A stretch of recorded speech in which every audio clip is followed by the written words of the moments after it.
Alhamdulillah Rabbil Alamin. Wassalatu wassalamu asrafil anbiya'i wal mursalin Sayyidina Muhammadin wa ala alihi wa ashabihi ajma'in. Amma ba'd.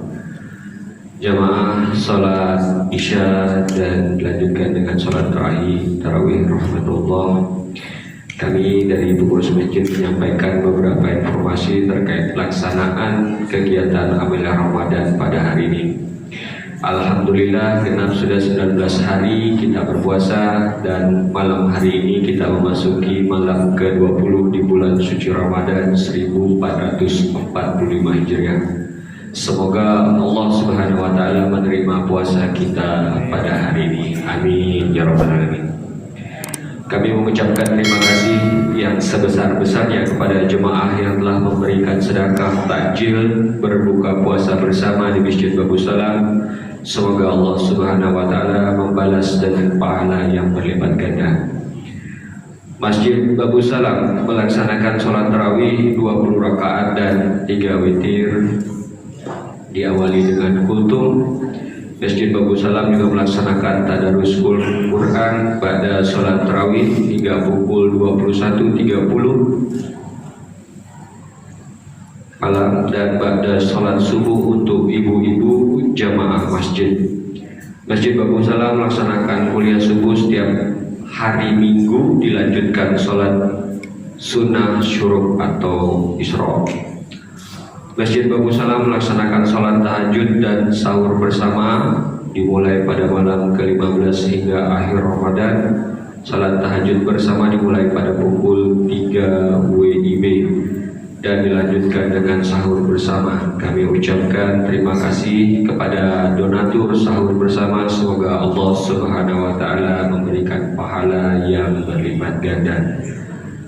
Masjid Babu Salam juga menerima menyalurkan zakat fitrah, zakat mal bagi jemaah yang ingin menyalurkan zakatnya dapat menghubungi pelaksana OPZ di Masjid Babu Salam setiap ba'da salat fardu. Untuk mempermudah penyaluran zakat yang terkumpul, penerimaan zakat sampai H-1 Idul Fitri, keadaan kas Amalia Ramadan 1445 di hari ke-19 sebagai berikut. Penerimaan sebesar 271.000 sehingga total penerimaan sebesar 17.421.000 rupiah. Pengeluaran 0, total pengeluaran sebesar 12.285.000 rupiah, sehingga total saldo Amalia Ramadan pada hari ke-19 sebesar 5.136.000 rupiah.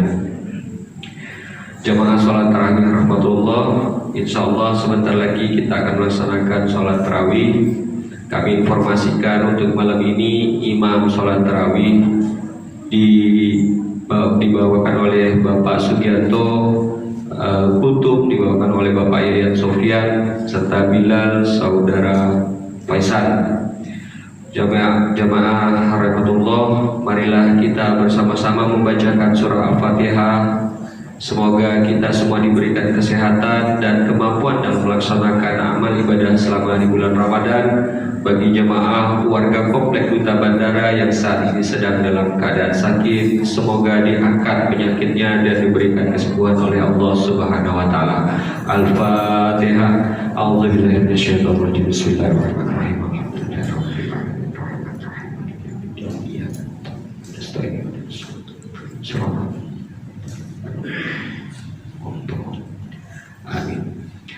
Akhirul kalam, demikian yang dapat kami sampaikan. Atas perhatiannya diucapkan terima kasih. Wabillahi taufiq wal hidayah. Wassalamualaikum warahmatullahi wabarakatuh.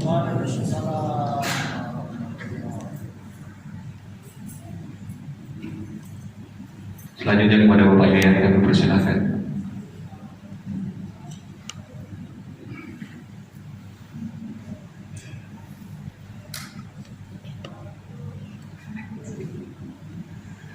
Bismillahirrahmanirrahim. Assalamualaikum warahmatullahi wabarakatuh. Alhamdulillahirabbil alamin wassalatu wassalamu ala asyrofil mursalin wa ala alihi washabihi ajmain. Amma ba'du. Hadirin rahimakumullah yang saya cintai dan saya banggakan. Pertama-tama dan yang paling utama, mari kita panjatkan puji dan syukur kita kehadirat Allah Subhanahu wa taala yang selalu dan senantiasa memberikan rahmat, taufik dan hidayah kepada kita semua. Sehingga pada malam ini, malam yang ke-20, kita masih diberi kesempatan oleh Allah Subhanahu wa taala untuk melaksanakan salat isya berjamaah, dan insya Allah sebentar lagi kita akan melaksanakan salat tarawih berjamaah. Pada kesempatan malam ini saya ditugaskan untuk yang ketiga kalinya. Bukan berarti saya pintar atau menguasai materi, bukan, karena saya melaksanakan amanah yang dicantumkan oleh panitia Ramadan itu. Jika saya tidak melaksanakan amanah ini, maka tentunya dosa. Hadirin rahimakumullah, pada kesempatan malam ini saya akan membawakan judulnya manfaat wudu terhadap kesehatan. Pada dasarnya semua orang mengatakan bahwa sehat itu adalah harta yang termahal. Bahkan ada mengatakan bahwa kesehatan itu adalah harta yang sejati. Dan ada yang mengatakan bahwa kesehatan itu adalah investasi masa depan. Manakala kita bisa menjaga kesehatan, maka akan kita mempunyai investasi masa depan. Dan manakala tidak bisa menjaga kesehatan, maka akan menabung permasalahan di masa depan. Hadirin rahimakumullah, apabila dikatakan sehat itu adalah harta yang termahal, apabila kita diberi penyakit, maka harta-harta yang kita punya itu dikeluarkan begitu mahal untuk membiayai perawatan dan membiayai pengobatan. Salah satunya ada kasus-kasus di rumah sakit, yaitu kasus-kasus yang sifatnya memerlukan perawatan yang intensif. Contohnya kasus-kasus di ICU. Orang yang sudah masuk ke rumah sakit atau ke ruangan ICU itu obat-obatannya mahal sekali. Sekali suntik aja udah 10 juta. Bisa dibayangkan oleh Bapak. Satu kali suntik 10 juta tahun 2014. Sekarang sudah tahun 2024. Mungkin sudah ada kenaikan harga daya obat tersebut. Dan itu dilaksanakan 3 kali, berarti 30 juta satu hari. Belum perawatan dan lain-lain. Makanya kesehatan itu adalah harta yang termahal. Makanya jaga kesehatan itu supaya apa?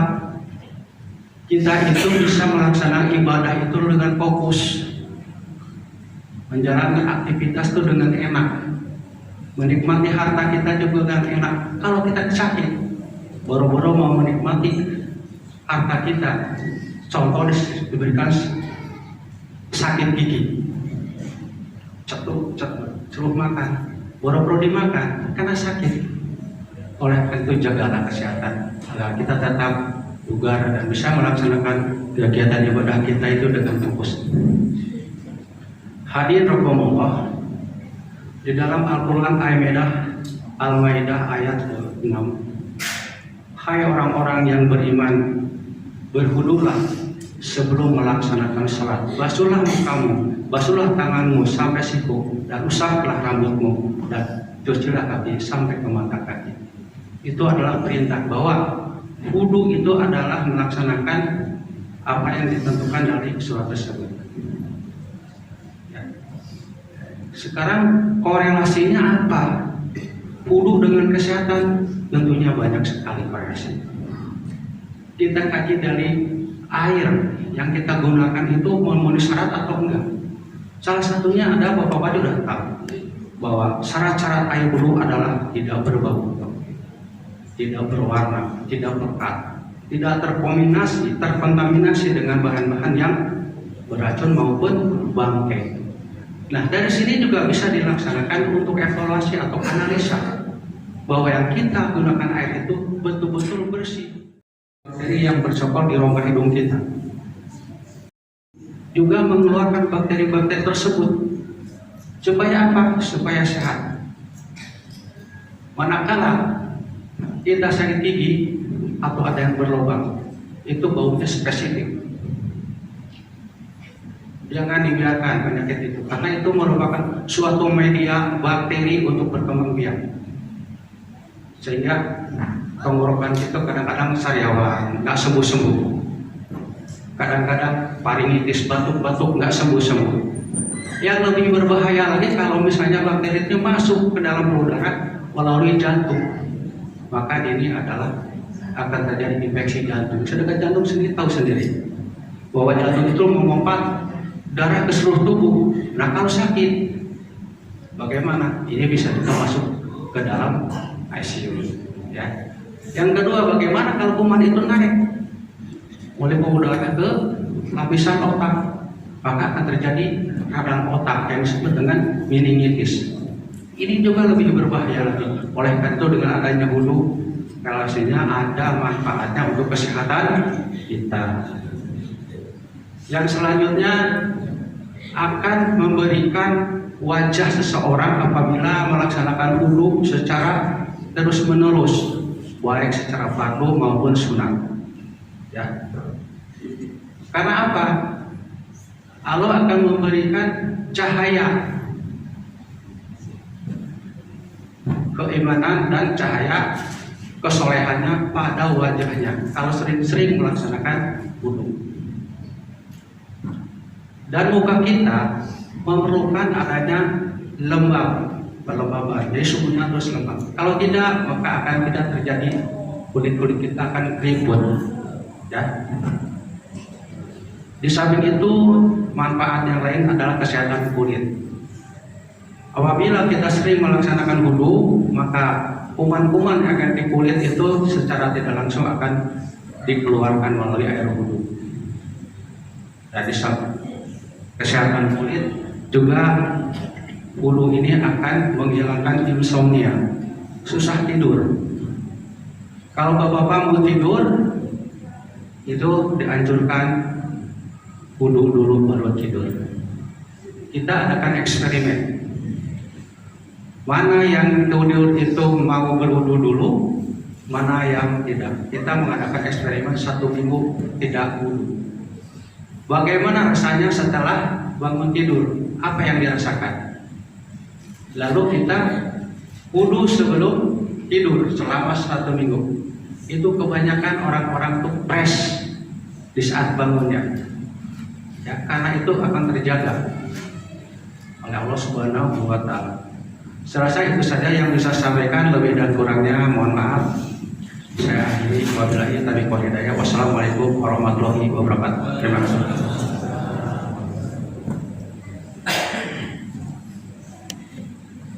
Sallu salatan tarawih raka'ataini jami'ah rahimakumullah.